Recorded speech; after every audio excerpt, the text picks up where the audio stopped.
Hi there, my name is Laura Kay and welcome to my channel. If you're new here, I'm super excited that you found yourself in this, and I'm hoping that by the title that you find that this resonates, and if it doesn't, just leave what doesn't resonate for the next person. It might be for them.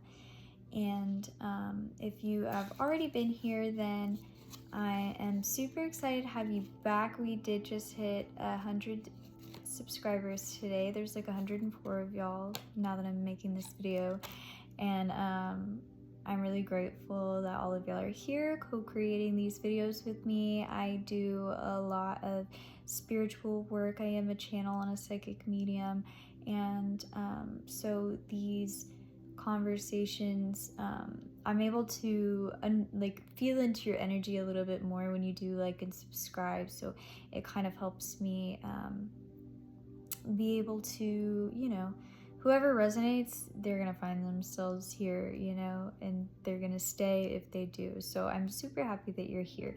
And today I have been thinking a lot about generational curse breaking and kind of wanted to come in and talk a little bit about that because it's been a conversation on my mind. I recently had a friend ask me about it, and she was just like super distraught about feeling like it was like a burden of realizing that you're the generational curse breaker. And I totally remember when I had that realization and when I started feeling that. This would have been 5 years ago now. So it's been a long time that I've been on this journey, and probably about, I almost want to say like 2 years ago, I really started to get it. Sometimes it takes a while, like as you're having like a spiritual awakening, like, and I've had multiple awakenings, so it's like as you're having an awakening, you kind of realize more and more each time, and sometimes you think and then you're just initiated into a whole nother realm of so many more things to know, and it's really exciting and it's beautiful. There's always so much to learn, and you really just have to surrender into the knowing of like, I'm never gonna know it all, right? But with the generational curse breaking, it can feel so daunting when you look at it, when you learn this about yourself, and you're like, what does this mean? Does this mean that I have to heal my entire family all by myself? That is a lot. Like, what? And it's not exactly like that. It is, but I want you to think of it more in a way of like, it's not that you have to heal everybody around you right now, because they're not gonna want to heal, like, unless they do it on their own. You can't control somebody's will. You can't do that. And we're not gonna try. We're not gonna try. I feel like if you're here, you're not the type to try that. Not a good idea. But you don't need to heal these people. It's really important for you to do the healing in yourself, and you to allow yourself to be like a permission slip or a leader of like, this is how you can go about things. But if you don't want to, I'm not going to push you either. A lot of this healing work has to happen in isolation or like in your own space. I did pull some cards earlier before this, and we got the Hierophant, and the Hierophant is telling me that like, yeah, you've definitely like needed to be alone in your own space, or there's been times in your life where you felt alone, where you felt like kind of the black sheep of your community, of your family, or almost like you're there, but you're on like a different understanding of things, and like people don't see the things that you see or the things that you understand. You may have already been initiated into deeper levels of psychic awareness, which can be really weird when a lot of people around you don't see these things happening, and it feels weird, and people will try to convince you to, not listen to your intuition and things like that. And even the intuition is a huge psychic ability, and psychic abilities aren't just being able to see visions, like that's so Raven. There's so many other levels to it. There's the clairaudience, there's the clairsentience. I'm very clairsentient, so it's like getting feelings in your body in certain places might mean certain things, or certain types of feelings mean certain things. Like if there's a prickly feeling, or you get goosebumps, or you maybe feel ticklish somewhere, like they can mean different things. But there's so many, now I'm itching. See, that's a thing too. It's like there's so many different things that you can be experiencing psychic abilities, and a lot of us generational curse breakers are incredibly psychic, and you may not even realize to the extent yet, because that was something else that I got. The thing that I really got out of this whole reading is that your perception of time is a little bit not so healed yet. It doesn't facilitate the understanding of like you are a multidimensional being, and you are so much more than the physical body that you are, and you can attach yourself to that by thinking that that is all that you are, but you are multidimensional. And when you realize that you're the curse breaker, you realize that I've experienced my own past lives and my own past things that need healing.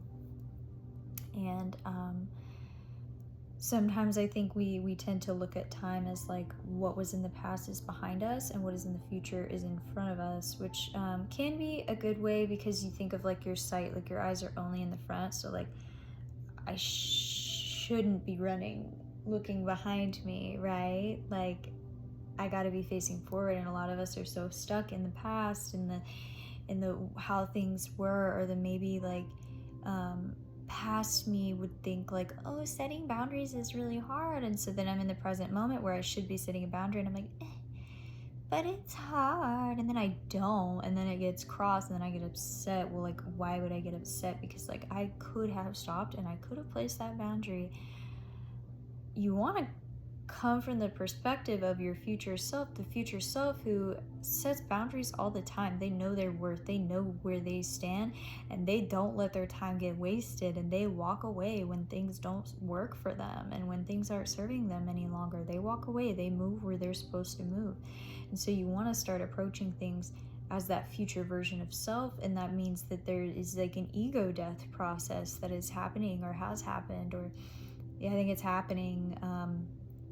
And that means you're really having to like create that version of self that you see yourself going towards. And that means kind of creating some structure and stuff in your life. And that was this Capricorn full moon that just happened. It was the buck moon, and you know, it's about like that's when the deer would grow their antlers. It's like when the boy grows to a man. Sometimes there's that moment of puberty, the in between, that's a little bit awkward and a little bit like, oh, I've got to walk like a man would, and I got to watch my dad and the men around me and see how they grow up, and same for a woman. You know, gender doesn't matter in this, it's just the example. But the buck moon was telling us to buck up, right? It was showing us where we need more structure and where we need more discipline in our life to be able to honor that future version of self, and that version of self that stands up for past version of me, or for my inner child. And you kind of realize as you're doing this generational healing work that my past self, I can speak to my past self from where I am. I can envision these experiences, and I can give myself the information that I needed at that time, or the pat on the back, or the I'm proud of you, or the I love you, or I'm here for you. The things that you needed to hear then, you give it to yourself now, and it almost makes that time feel a little fluid, because you can rebuild that relationship with your inner self. You realize that they are with me at all times, and that time is very a fluid thing. And when you come to this awareness, you realize that I can have aspects of myself that are here and in the past and in the future, and they can move through. And when you realize your multidimensionality, you can also meet yourself in different past lives and different experiences throughout your soul's evolution and your soul's journey. And this is really exciting because it opens up so much for you to learn about your own self, but it makes it takes a long time for this to kind of like germinate in your own head, but what else am I getting?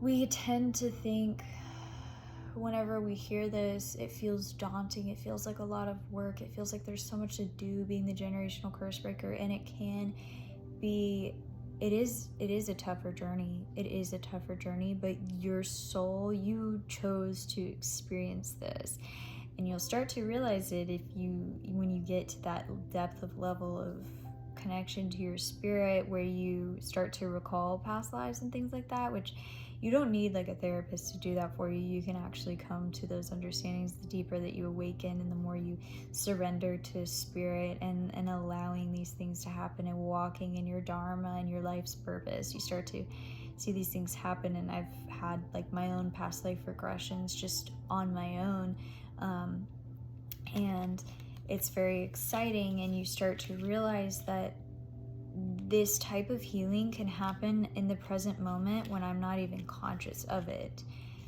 And you realize it as you heal more and more through time. You go back and realize, back then I was doing this work. I was doing such depth because I've always been that spiritual self, and my higher self has always had this knowledge and this understanding. It's just about the moment that you like unlock these things that you realize that they were always there, and that time is very fluid, and my past and my future, they're like dancing together in a way. It's really beautiful. And if you've come to this level of understanding, I would love for you to leave some comments about, how this quantum experience has kind of like worked out for you, because we are getting to like quantum levels of conversation. But I would love to hear more about you and your experience. And we got the Two of Pentacles, and where'd she go? The Two of Pentacles, and it's kind of it's a choice between that past and that future version of self, and how do we want to keep acting in the present moment. And we want to be acting more towards that version of self. And I think there's also a Tower in here. Like, some people are experiencing like an abrupt transition, and if you had never heard about generational healing and you're hearing this for the first time, I would love to hear a comment from you as well. But what's going to get you through this is the Fool card. So being in that Fool energy, like that naive, like, not, although from future version of self, it's more like in that innocence, but it's not naive, because you have learned things, you understand how the world works. You can still be in your innocent child energy and not be like naive. You can still be whimsical, but not too whimsical. There's a balance between that masculine and feminine that is healthy. And something that's going to bring you some of that balance is walking in your King of Wands. And he's also got a lizard on there, which makes me think of like a lizard shedding their skin, kind of becoming the new version of self. And that new version of self is like the wands is like a passionate, creative energy. And he's also got the lions, and we're coming into it's Leo season officially now. But the lions make me think of the Strength card too. Like, he's a very passionate, creative, probably like an individual who does some kind of healing work through their artistry and through their voice. And either it's by leading like groups of people, because the Leo is a very much an energy of leadership. And so things like that are going to assist you. And yeah, like remembering to take time to be by yourself so that you can hear what Spirit has to say, and you can really plug in and allow yourself to like meditate and ask the questions that need to be asked. And I think I showed you, we got the Moon card, which is very much like learning about the unknown and giving into like your spiritual self more and your soul and like the deeper like heart knowings, and following that and following what feels good for you. And maybe that's not necessarily what everybody around you is following, but as the generational curse breaker, like, you are that black sheep. You gotta go the way that you feel called, and you will know what is right for you and what is not.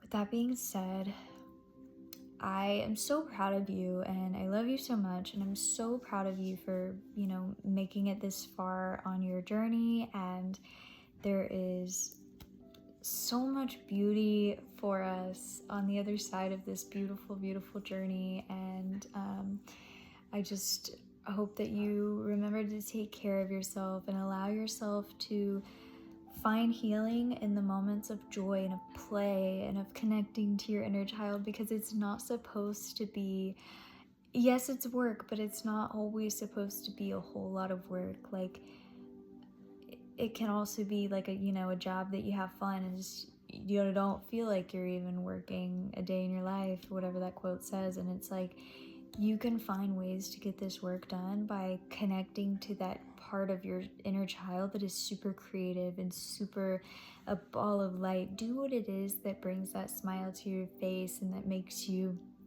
want to express your love and kindness to other people. And a lot of times you do find that in your alone space, in your alone time. So I do hope that you hone in on that, and I send you so much encouragement and love on your journey. So yeah, thank you so much for listening today, and I will talk to you again very soon. Much love and many blessings. Bye for now.